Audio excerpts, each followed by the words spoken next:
Drop it.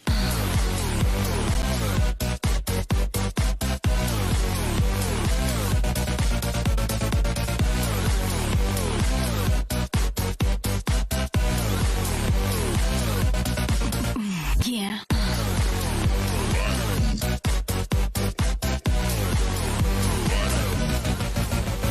Drop it. Bienvenidos al programa número 47 de No Soy Satoshi.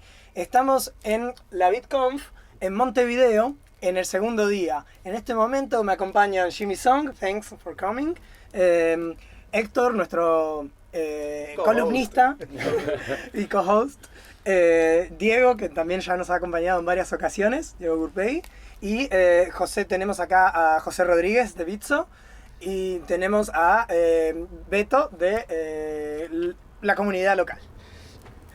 Hi. Hola, Beto. Un gran referente. No soy del ecosistema. Satoshi. You're not Satoshi? That's the last question. Vamos a pasar a hablar en inglés ahora para poder aprovechar a este invitado espectacular que tenemos ahora con nosotros.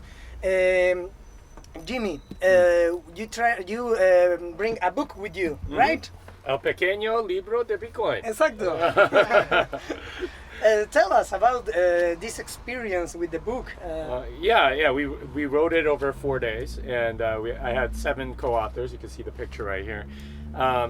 We're from 5 different continents, and we stayed at one place and just wrote for 4 days. Which place? It's actually this VC's house, Tim Chang. He let us use it, and we got a little bit of a discount because Alex knows him. But yeah, the 8 of us, we stayed in the same house.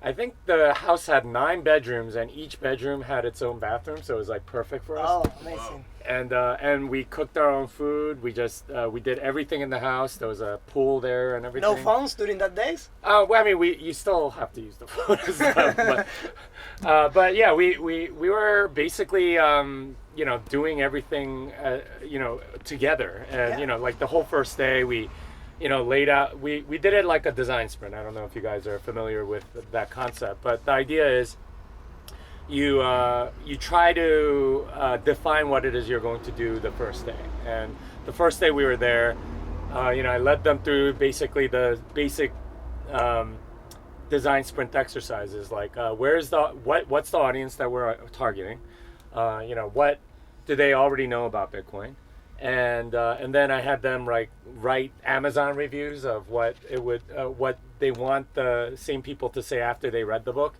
And based on that, we were able to come up with a bunch of topics that we definitely needed to cover in the book. We put them all on Post-it notes, put them all on the wall, and then we organized them together and put them into groups, which became chapters, and then we organized the chapters. And then at that point, it's like, okay, well, we know what we need to cover in each chapter, and we know what order they need to be in. Now it's just a matter of writing it. And 3 days later, we had a book. So how did you define, or you guys define, who was going to write which part of the book? Yeah, so that was more kind of like, why don't you take a crack at it? And, we had strict deadlines. So it was like, okay, you have 6 hours to write this. You have 3 hours to review this. So it was constantly kind of like you have to get stuff done because other people want to look at it. And, it was like one giant Google Doc, by the way. So it was like, it's crazy. But yeah, doing it that way, it was like, there's an energy, right? Kind of like at a conference or something like that. Everyone wants to get something done, and, you're seeing things change, and, people are working on illustrations and other things, and it was really fun. Did you have some sort of coordinator, or it was very horizontal construction? Yeah, I mean, other than the, leading them through the exercise, it was very much, we had a grid, okay. And it was chapter 1, 2, 3, 4, 5 Q&A, and then each person's name was on this side. So the board was the manager. Yeah. So it was like when you finish, you X, and then, all right, X, and then eventually everyone had to cover every chapter. And when we were done, it was like, well, some of this needs work. The one thing we wish we had was an editor, because like the book just sounded like it was from 8 different people. So we had to like adjust some things, and thankfully we we had some people that were able to help us in that regard, and we got it. But you're happy with the book. Oh yeah, absolutely. Yeah. And you sign it for Uh-huh. No Soy Satoshi audience, and we will raffle the book in. I'm not sure if in the next program, because we are not live right now. Okay. Yeah, exactly. Yeah. So I sign it a very particular way. I put a QR code, and I sign it physically. But then I take a photo of this, and then I take the shot 256 of the photo, and I sign that with my PGP key. And when you scan this on your phone, in fact, you can scan it right now. I will do it. And this will take you to my website where you can download the photo, the PGP Oh, that's signature, amazing. and everything else. So yeah, so Show it to the audience. so if you scroll on this, you're going to see the PGP signature at the bottom, which says, Oh, that's you know, amazing. That's how you sign a book. yeah. So Yeah. the idea is I want people to get used to the idea that you're supposed to verify and not Yeah. trust. It's not the secretary of Jimmy Song. It was him. Yeah, and well, you still have to trust me, but instead of having like some person certify this is the right signature, you could do it yourself, at least in principle. You might have to learn a few tools, but that's the idea. Jimmy, and you were talking about the audience. What is the audience of this book? Yeah, it's so we like actually went through like a biographical sketch. So one of the things I had every author do was, who are you writing this for, and describe them with as much detail as possible, right? How old are they? What shows do they watch on TV? Who are they a fan of? What are they going to be familiar? Where do they live? What language do they speak, and stuff like that. And everyone had a slightly different audience, but it was basically people that weren't familiar with Bitcoin. And Elena, for example, she's like, I want this book that's readable by my mom, right? Like, oh, that's tough. We're gonna have to be like really good to be able to do that. But yeah, I mean, I wrote one for basically like somebody that's maybe like that's around 24 years old, that's out of college, maybe in their first job, and they're curious about Bitcoin. Maybe they've heard of it, but they don't know that much about how it works. So that was for me, and we all wrote to slightly different audiences, but the idea being, as you get it together, it speaks to all of the people. But basically, it's for noobs. It's for people that don't know. Bitcoin for dummies. Well, we were thinking about that, but we called it the El Pequeño Libro de Bitcoin. I love the name. Yeah, as a way very to nice. make it not very intimidating, right? Yeah, Like, it's short. yeah. Because if you do not understand, you say, maybe I'm not even a dummy. Yeah. I mean, the idea is like, well, the two women that were part of our authoring group, they were like, yeah, you want it to be little, so you could like put it in your purse and like, just get it out and like you have a book like why Bitcoin matters or something like that, then it's like, I don't know, I ain't that, right? Like it's like and it was a purposeful decision to sort of market it as I think this is like. If you look at it, the cover actually is like kind of like a pair of jeans a little bit. Yes, exactly. Like something that you can like stick in your pocket. That's the feel that we wanted to have with it. And what is what you want to tell the people who read? I mean, do you focus on the how to use Bitcoin, what in Bitcoin matters, how it works? Yeah. So as we were going through this exercise, one of the things that we realized is that, in order to understand Bitcoin, you need to understand what's wrong with money first. And that's like a prerequisite before you can really understand Bitcoin. So we actually spend the entire first chapter talking about what's wrong with money today, right? ¿Qué hay de malo con el dinero hoy en día? Nice. Right? So,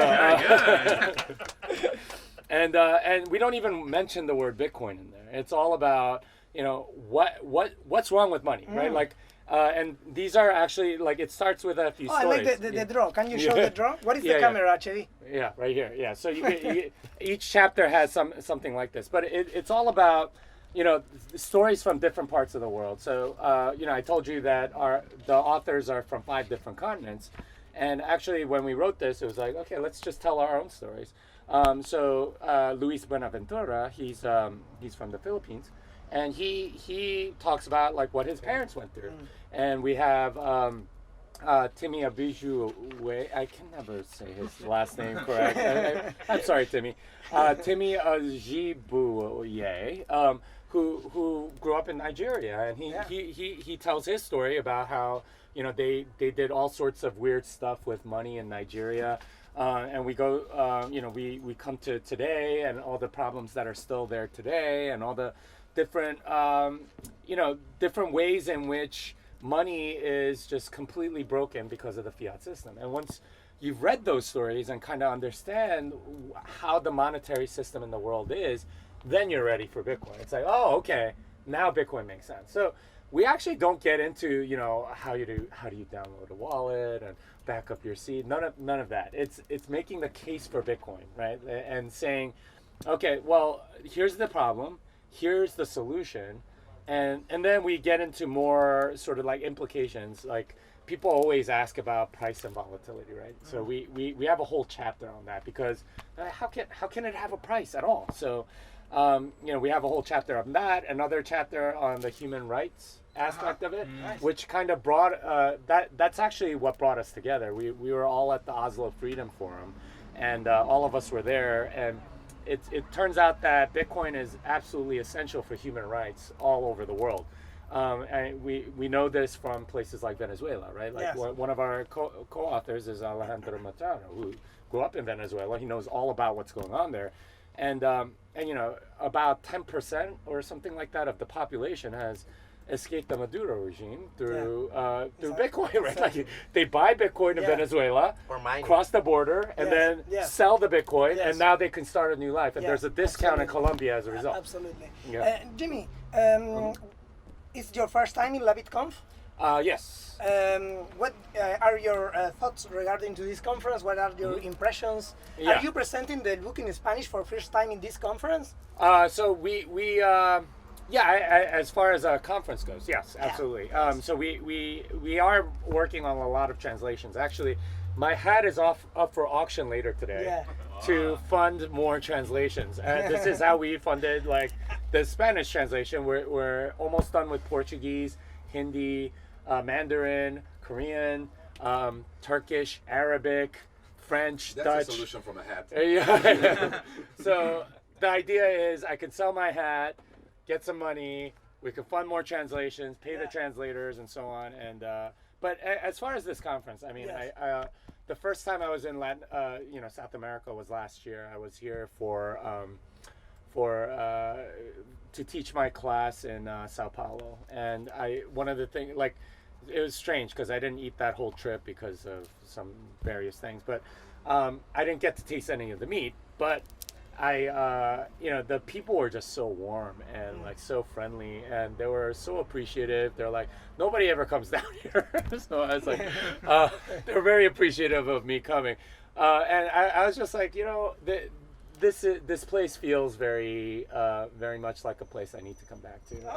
And when I got a chance to come to LABITCONF, I was like, okay, I'm in. I'm gonna have to come. Yeah. And we say that LABITCONF is not only a conference but an entire experience. Yeah. Do you agree with that? I think so. I didn't stay out too late last night.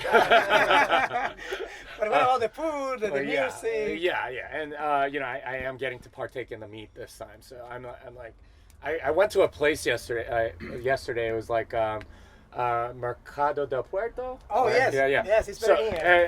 Everyone told me that it's like the most touristy place, but I mean, it's a bar with just meat.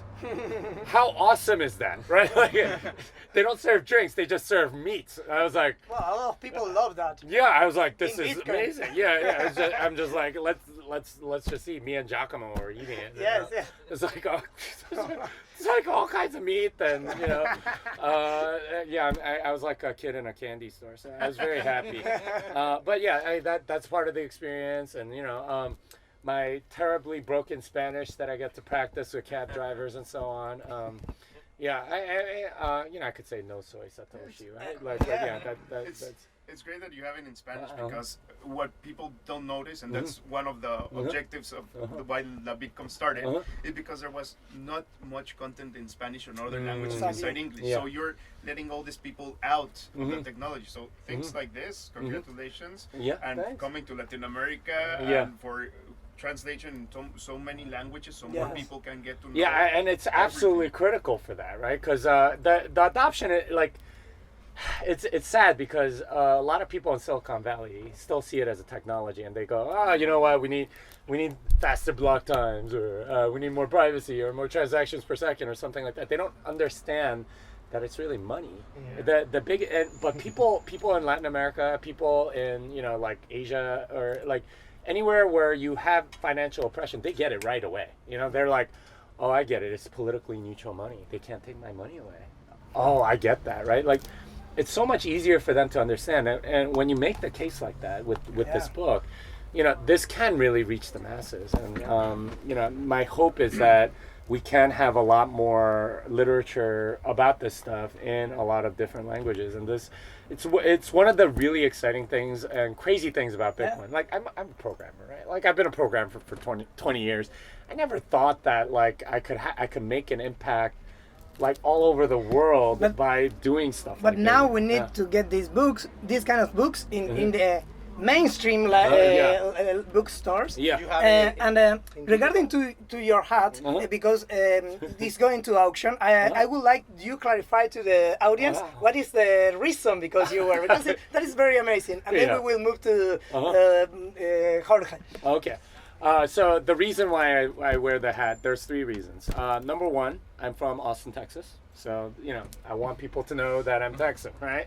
Of course, I'm told that, there are cowboy cultures here in Mexico, even in Canada and Australia and stuff. But I'm from Texas. That's why I wear the hat. And it's a Stetson, right? Like Stetson. That's the brand that you wear. Anyway, so that's part 1. Part 2 is because I am in crypto, right? I'm in this industry, and the thing about this industry is that there's both a lot of danger and a lot of opportunity, kind of like the Wild West, right? The Wild West, lots of opportunity, lots of danger.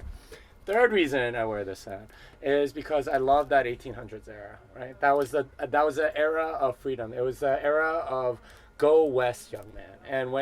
And that phrase is like amazing to me because back then, if you stayed out east, right, on the East Coast where all the people were, and say you were a new lawyer or a banker or a baker or an accountant or anything. Shoemaker, anything. You had to compete with people that have been doing it for 30 years. And you're not going to get much business if you're a baker and there's a bakery down the street that's been there for 30 years. So what they said was, go west, young man. The idea was, if you go out west, there's so much more opportunity because there aren't bakers out west, shoemakers out west, accountants or lawyers out west. And that it was that sense of going out to the frontier and doing and making something of yourself.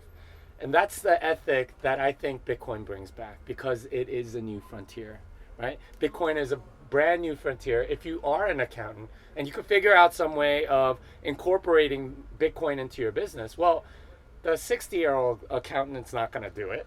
But if you are an accountant, now you could be a tax attorney to like hundreds of Bitcoiners. You can make a lot of money that way. If you're, even like artists and stuff, right? Like Tatiana's a musician. Yeah. You can target and like figure out a way in which you can be out on the frontier. You can go out west again. Yeah, exactly. That's the whole Did you point. hear people? Start building, start learning, start doing. Go west. One last question about the book. Is it digitally you can available? download it free? Yeah, well, so it's not free digitally, but it is available on the Kindle and also an audiobook in English. We're totally open to doing an audio Spanish book. If you guys know some people, we can definitely do a recording and maybe put it out somehow. I'm not sure what the distribution channel would be, but that would be very interesting to us.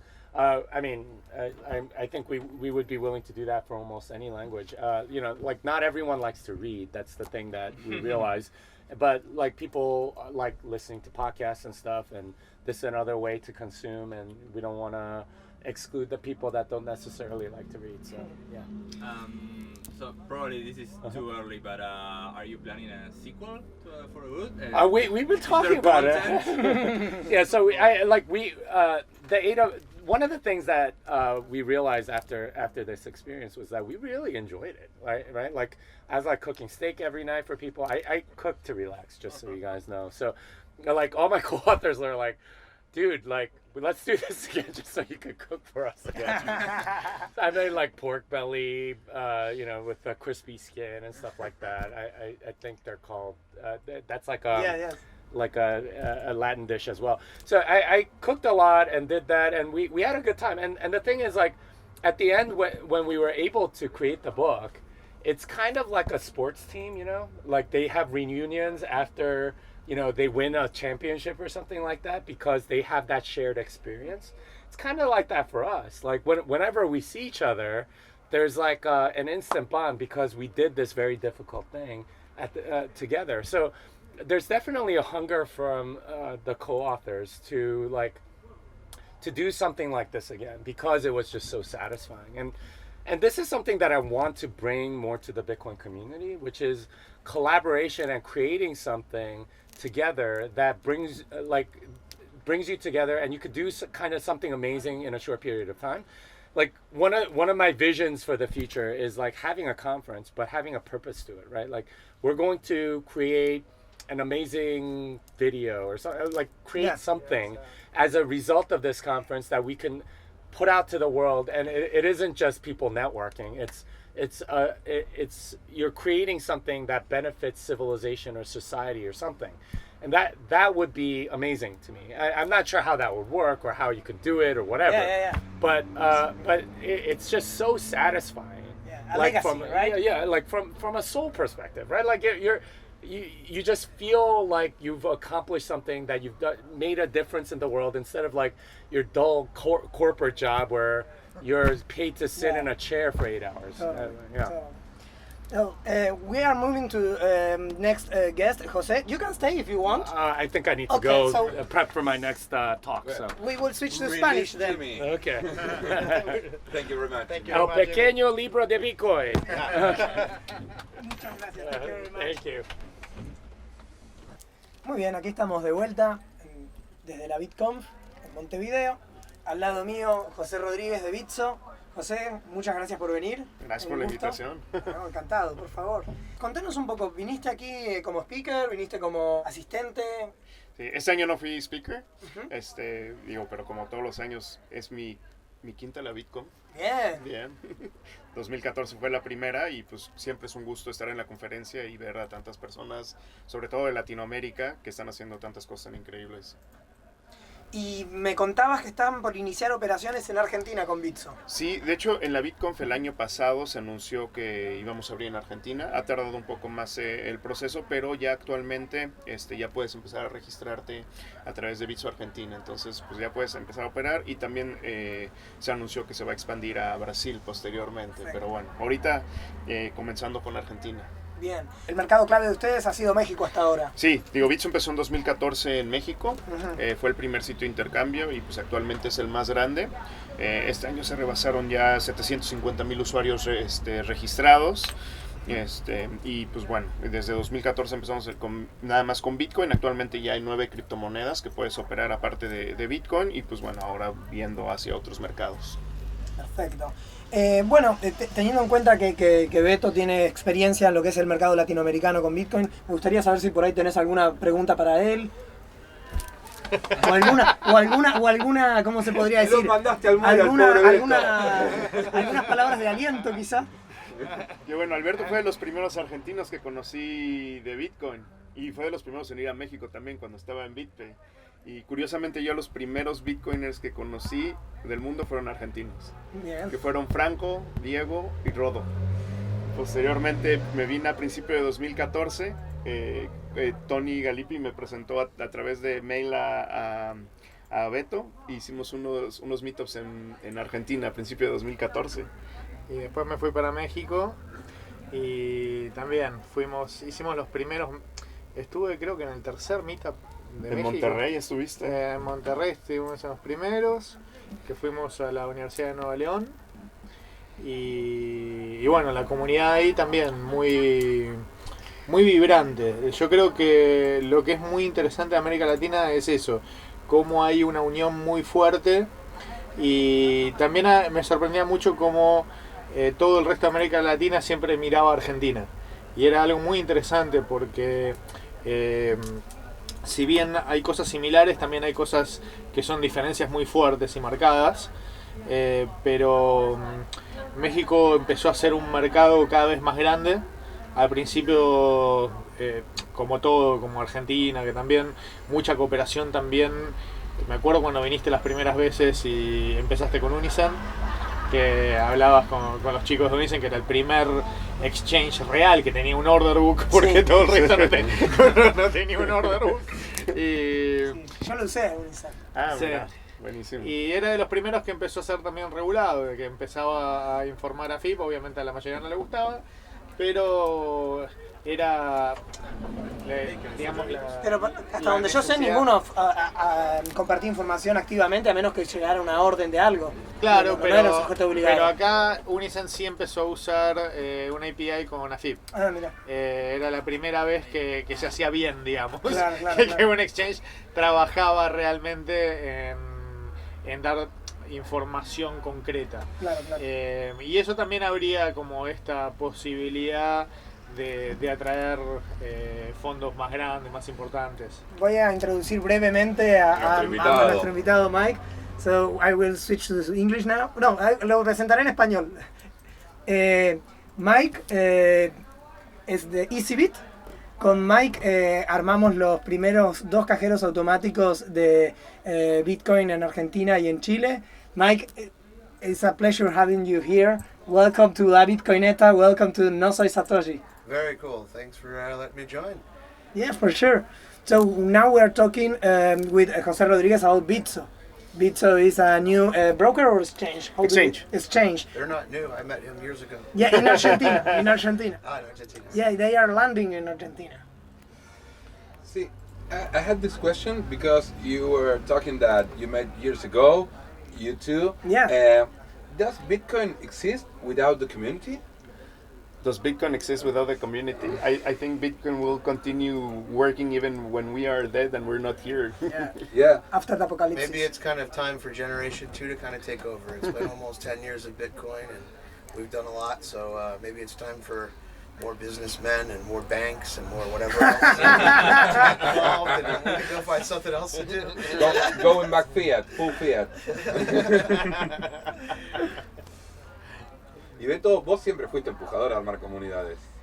Sí, bueno, fue una de las razones por las que me fui a México. También era juntar un poco la experiencia que nosotros teníamos, conocer lo que estaban haciendo ellos. Y me sorprendió porque yo con José me encontraba como en la misma situación, tratando de hacer nexos y de encontrar pares, ¿no? Donde podíamos empujarlos juntos. Y justamente José trabajaba con todos los exchanges de México en ese momento. Es decir, y mi meta también era la misma. Es decir, BitPay, siendo un procesador de pagos, podía tomar la decisión de hacer un partnership con un solo exchange. Pero mi visión era que eso no era bueno para el mercado en sí. Es decir, si nosotros podíamos trabajar con cualquiera de los exchanges y ayudarnos y cooperar, iba a ser la mejor forma de moldear el mercado. Y eso es lo que se intentó. Obviamente siempre, me acuerdo 2014 lo que fue. Fue un año que empezó ya muy complicado con el Mt. Gox y después bueno fue todo cuesta abajo. Y la caída de todo 2014. Sí. 2015 yo fui también empujando con otro evento que era de la Cámara Argentina de Comercio Electrónico, que que hay una parte llamada el Instituto, que también va por toda América Latina haciendo la parte de comercio electrónico, y yo quería siempre empujarlo desde cripto, y que todo el mundo supiera que cripto era un jugador muy importante próximo en fintech. Y bueno, allá nos vimos de vuelta, estuvimos muchas veces tratando de empujarlo y ya después cuando arrancó Bitso, arrancó bien fuerte, se hizo muy sólido. Hicimos pruebas hasta con Mercado Libre allá en México, tratando de ayudar a lanzar. Bueno, también no terminó funcionando, pero fue como una muestra de que se podía aspirar a ser grandes. Y bueno, después José se unió a Bitso, que con Bitso también ya BitPay tenía una relación muy fuerte. Y de hecho hicimos un partnership con Bitso en México para poder ofrecer la plataforma de BitPay a los comercios y que se fondearan, digamos, hacer el pago a través de Bitso. Claro. Y de hecho José fue uno de los que nos consiguió los primeros comercios en México. Él fue, digamos, el que nos presentó a los comercios, íbamos a las pizzerías, íbamos a todos los lugares, a bares, para tratar de poder tener Bitcoin y poder pagar ahí, que era una cosa que la gente no entendía todavía, pero que fue un comienzo para nosotros. Y hoy ver cómo creció Bitso y la verdad lo grande que se hizo y ahora está desembarcando en Argentina, Brasil, para mí es una felicidad muy grande porque ver todos esos esfuerzos juntos y las dificultades que se pasaron, fue muy duro. Fueron años muy, muy duros y quizá la gente dice, no, Bitcoin son todos millonarios, bla, bla. Pero las cosas que pasamos... del lunes. Sí. Las cosas que pasamos fueron duras. Y la verdad que para mí es una felicidad ver cómo México ha crecido, Bitso sobre todo. Y José, bueno, sigue. José porque no hace nada más Bitso, te cuento. O sea, hace 10 trillones de cosas a la vez. So, Mike, what can you tell us about Bitso and this guy? And then we'll move to your story. Oh, great guy. We've had a lot of fun together at a few of these conferences, especially the one in Brazil. Yeah. But yeah, always fun to meet some of the old-time community members. It's community's changed a lot in the last couple of years, or even 3 or 4 years, and it's really nice to see some of the same old people. I think this conference really brings a lot of the best people together. It's a nice conference compared to a lot of the other bigger ones that are going on nowadays. ¿Algún anuncio o aclaración que nos quieras hacer sobre el lanzamiento en Argentina o cualquier otro tema? Pues no, nada más, ya se pueden inscribir. La idea es que pues, ya los que se vayan inscribiendo puedan empezar a usar la plataforma, a probarla, etcétera. También, pues bueno, se anunció una nueva, un diseño y tipografía. Digo, también los que todavía, en parte de la LABITCONF, pues también ha participado y este año, pues también estamos por aquí, y pues también que vean todos los diferentes productos y servicios que estamos trayendo. O sea, lanzamos el app el año pasado, tenemos Bitso Transfer, donde puedes transferir cualquiera de las criptomonedas o pesos de manera gratuita a cualquier usuario con su celular. Perfecto. O con su QR o con su mail. Y un caso de uso interesante que muchos han hablado durante varios años es la de remesas, donde ya oficialmente este año empezamos a procesar a través de empresas financieras y de remesas un porcentaje de las remesas. De hecho, Daniel, que es ahora el CEO, anunció el mes pasado en una conferencia que ya se está moviendo del 2 al 3% de las remesas en México a través de Bitso, y que esperaba cerrar 2019 moviendo Bitso el 5% de las remesas del país. A mí siempre me ha dado... tengo gran interrogante de cómo son los ciclos de crecimiento de usuarios en Bitcoin. Yo quisiera saber si es siempre constante crecimiento, si se alcanza un techo y luego se desacelera, ¿cómo funciona eso? Digo, sí influye mucho el precio.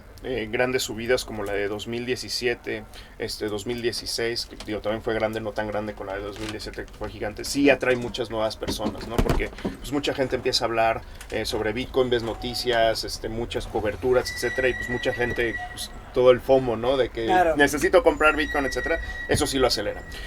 Por otro lado, sí hemos visto un crecimiento constante fuera de estos grandes picos de nuevos usuarios que ya llegan, ya no solo por la novedad, sino que la parte interesante es que ya lo están usando como casos de uso reales, ¿no? Pagos internacionales, pagos al extranjero, ¿no? Pagos de remesas, compra en línea, y también el uso como dinero o como inversión. Perfecto. Yo tenía una pregunta a ustedes que conocen mucho el hombre que no sale en ninguna cámara, creo. ¿cómo, que ustedes conocen mucho el mercado latinoamericano, que siempre se pone a Latinoamérica como ejemplo de cierta cultura, de cierta comunidad?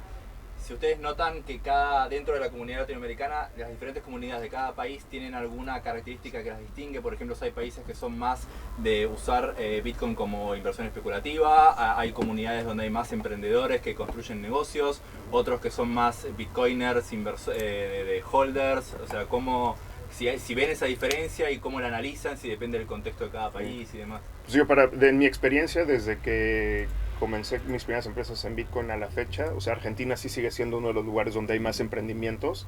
Pues bueno, lo puedes ver también por las empresas que están presentes en estas y otras conferencias. Muchas, más allá de exchanges, sino ya de infraestructura, y de otras cosas, son de Argentina. Otro gran mercado pues es Brasil, donde pues, los mercados de inversiones son uno de los más grandes en toda Latinoamérica junto con México y son muy activos. Y posteriormente yo pondría a México, pero con diferentes casos. O sea, yo de lo que yo he visto es Brasil sí hay mucho inversionista. Argentina sí hay gente que lo usa como dinero día a día desde siempre por todas las crisis recurrentes, pero también hay mucho emprendimiento y mucho talento.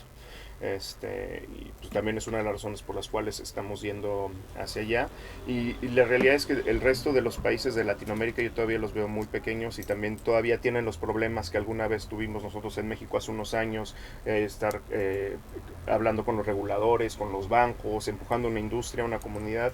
Y es lo que le digo a muchas personas, porque no solo fue abrir una nueva empresa, sino también es abrir una industria y darla a conocer y qué haces y los casos de uso, integrar empresas, etcétera. Que es pues, todavía una de las batallas que hay, por ejemplo, en Colombia, donde en algún momento hubo una industria y luego se quedó sin industria. O sea, hay muchos que todavía no tienen ese desarrollo, o sea, que tienen todo el potencial para hacerlo. Chile, Colombia, aquí Uruguay, muchos otros países donde pues también yo espero que siga creciendo todo esto y que veamos más emprendimientos en Latinoamérica. Teniendo en cuenta que hay un gran porcentaje de la población argentina que no tiene acceso a bancos, quería saber si contemplaron otros métodos, digamos, de fondeo a las cuentas. Sí. Actualmente en México se puede hacer ya sea vía transferencia bancaria o también en Oxxo, que son tiendas de conveniencia donde puedes hacer los depósitos y se acreditan. Y pues se busca que también pues buscan viendo lo mismo en otros sectores de Latinoamérica, como mencionas, de gente que no tiene bancos, pues precisamente que se tengan esas opciones también en Argentina. Ahorita ya se pueden registrar y próximamente pues ya también podrán ver las maneras en las cuales pueden fondear su cuenta, pero también se está buscando tener las diversas alternativas para que más gente llegue. Y de hecho eso es algo muy curioso, porque no solo pasa en Argentina, sino en Latinoamérica y muchas partes del mundo, claro. Toda la gente que no tiene cuentas de banco. Y luego hay personas que nos dicen que se le facilita más usar Bitso que incluso su banco, lo cual es buenísimo. Y también pues puedes usar diferentes servicios como la dispersión de fondos, como si fuera tu cuenta de banco una vez que tú ya liquidas tus Bitcoins. Perfecto. Bueno, muchísimos éxitos con el proyecto. Gracias. Estamos atentos al desarrollo de Bitso en la Argentina. Sí, espero verlos próximamente en Argentina y también a ustedes en Guadalajara. Bueno, muchísimas gracias. Hasta la próxima. Bueno, continuamos el programa. Ahora vamos a volver a hablar en inglés porque estamos aquí con Mike Dupree. Mike, welcome again. So EasyBit is the company that you created, right? You are the founder too. Yeah. Amazing. Back in 2013. Tell us a little bit about the company itself, and then we will move to the story we have in South America with the ATMs. Yeah, absolutely. So EasyBit, we started by buying an ATM machine, the first one that BitAccess sold, and we placed it in Amsterdam. And ultimately that got stolen, but that's not really that relevant anymore. So yeah, we basically operate ATMs all over the world, and as you know, we have an office in Argentina at the Buenos Aires Bitcoin Embassy, and in that office we tried to import a Bitcoin ATM machine, and we had a bunch of trouble trying to figure out how to import this stuff that we needed. So we ended up deciding just to build this stuff right there in Argentina, which is of course where you came into the picture. Yes. Did you already explain a little bit about what you did? Yeah, sure. So because we have these import restrictions, we decided to bring the parts to the country, the parts that were needed, such as the bill acceptor, the bill recycler, in fact, and touchscreen and stuff. So we bought some video game arcade machines that were not working properly, and we converted into Bitcoin ATMs. Yeah, exactly. So instead of trying to import the full machines, we ended up just taking and refurbishing these old video arcade machines, like think an old Pac-Man machine or something like this, and we put in locally available parts and only had to import the absolute necessities. So like I think the cash recycler we had to actually import, but almost everything else we were able to source locally in Argentina. And he was able to take these pile of parts and old arcade machines and actually turn it into a fully functioning ATM. Yeah, it was the first one, which was two-way, because before that there were only a machine one way, which was made with a Raspberry Pi in Anti-Domingo, and then that stopped working very soon, and then we replaced it. That was one of the old Skyhook machines. Yeah, Skyhook, exactly. Yeah. And then we replaced it for this. Yeah, they had a lot of problems in the earlier days at the Skyhook machines, but are they still operating? Not anymore. I don't think they are. No, no, they. Or at least I haven't heard anything recently about them. How long did it take you to build these machines? I think it was probably almost a year. Only because we had problems bringing the parts into the country, but building no more than a month. Okay, even still we're waiting for parts for one of them, just one little adapter. Yeah. Even importing something so simple as a little wire adapter is... It's very complicated. Yeah. And there we go again. Not de nuevo decía, esa famous sketch. Can you tell us something from the customer perspective regarding to Bitcoin ATMs, such as solving every daily basis issues of people, things like that? I think that most people that are using our ATMs are kind of repeat customers, and they do have day-to-day needs for the ATM. I think over half of our customers are repeat customers. I can't tell you the exact number. But yeah, I do think people are using these machines on a routine basis for convenience or for whatever the reasons are. Amazing. And I think there's now over 6,000 ATMs in the world the last time I checked, according to Coin ATM Radar or whatever the website is. So it's definitely a growing industry. So, I mean, if people weren't using the machines, we wouldn't be launching more and more of them every day. Yeah, absolutely. How do you see the ecosystem since you have a lot of experience and also you have a lot of presence in different countries? How do you see the Bitcoin ecosystem during this year in different regions? I think that it's going to be like this year. I don't think we're going to be entering any new countries where they don't have Bitcoin ATMs already. I mean, the first probably 10 countries we entered, there was nobody else operating a Bitcoin ATM there yet. And we had to figure everything out from the ground up. I think that these days in almost every country in the world there's already Bitcoin ATMs operating.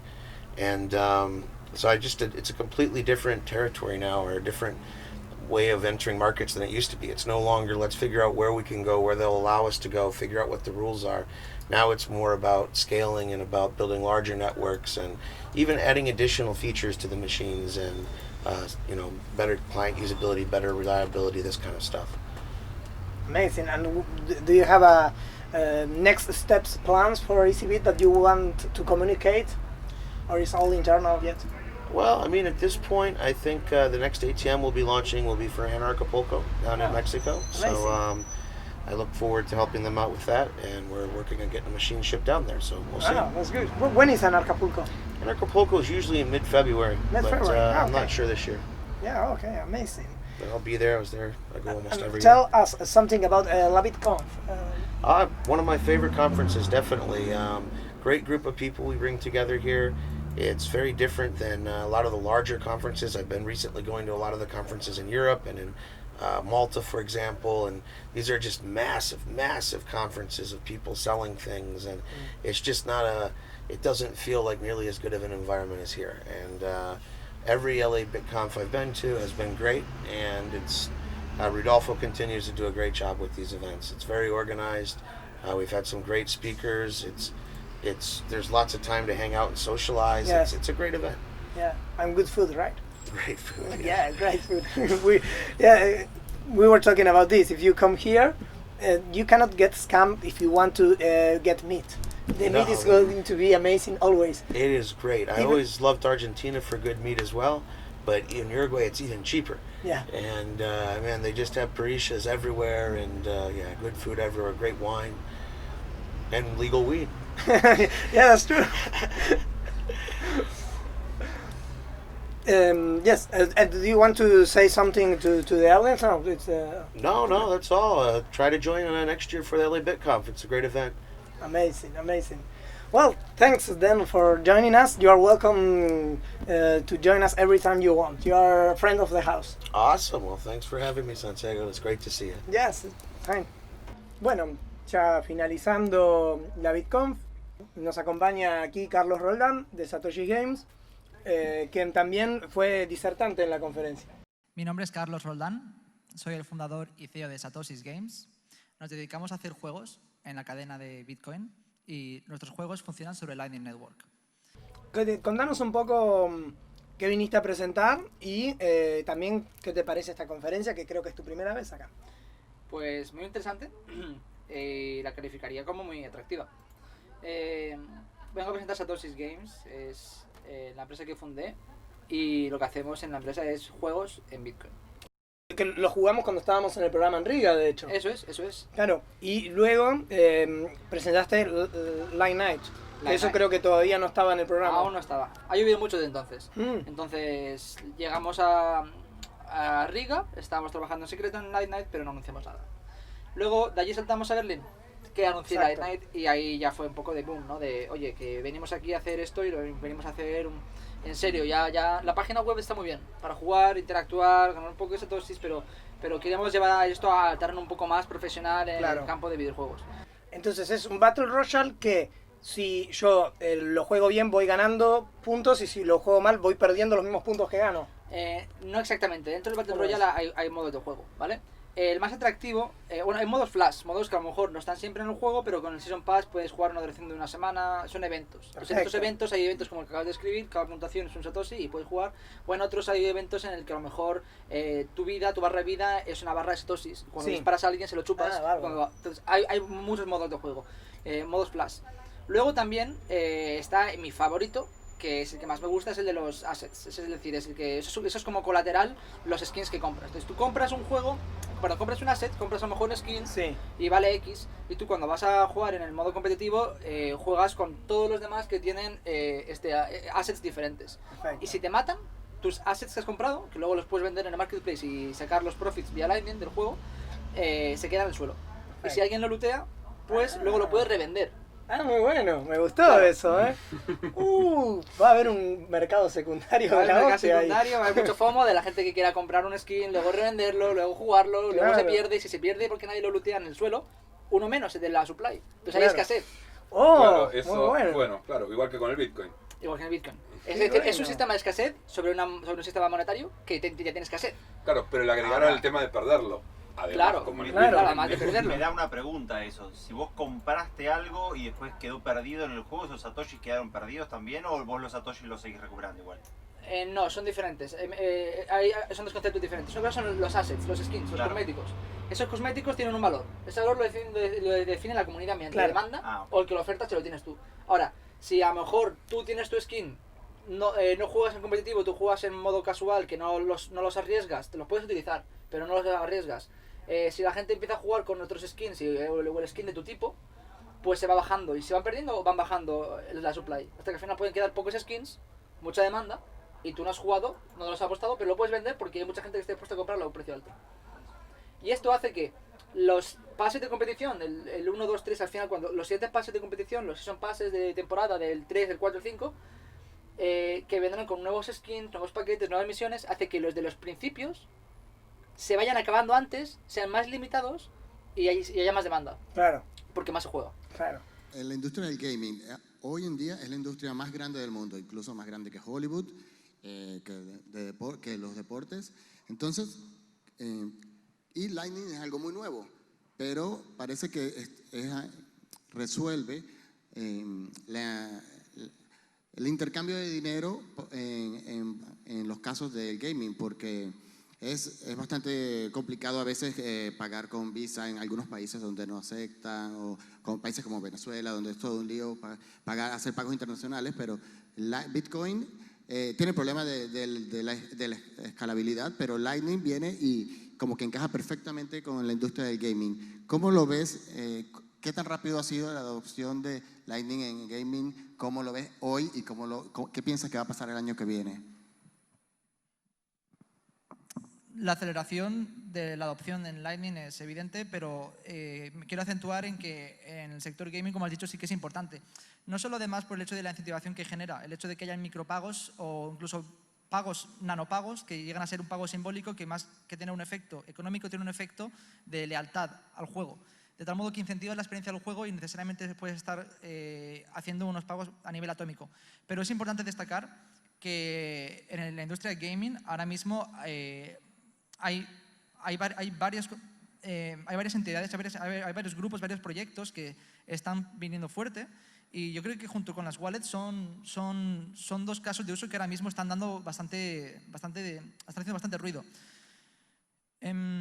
Cabe destacar que siempre es importante una wallet para poder interactuar con tus fondos, pero también un caso de uso práctico y un caso de uso que llame la atención y sea lo suficientemente atractivo para que puedas utilizar una wallet, evidentemente. Pero sí, además el hecho de incentivar sin tener que tener fees con una moneda universal que no dependa del juego es algo espectacular, porque la gente que suele jugar a juegos ya están acostumbrados a experimentar con monedas, con un sistema económico dentro del juego. Ellos están acostumbrados a tener sus assets, a comprar, a vender, son cosas que ya hacen día a día.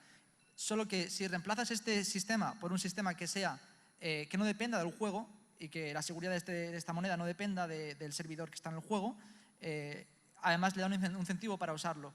No solo el juego por la belleza que tenga, sino por el sistema económico que está construido por encima. Ya que puedes jugar, puedes extraer los fondos, puedes añadir más y puede que tengas una experiencia más grata y más atractiva que si el juego no está vinculado con una moneda que puedas utilizar fuera del juego. Bueno, ahí recién vimos el video de la presentación que hizo Carlos en LABITCONF. Nos despedimos con unos videos de lo que fue las actividades que se armaron, un poco las charlas, y bueno, y por supuesto de la Bitcoineta que nos estuvo acompañando como estudio. Y Chevy, muchas gracias por apoyarnos con la técnica detrás de cámaras. También muchas gracias a la audiencia y a los columnistas que me acompañaron. Acá lo tengo a Julián, pero también a todo el resto que me acompañó. Héctor, Diego, los invitados. Muchas gracias a todos. Hasta la próxima edición de No Soy Satoshi. Chau.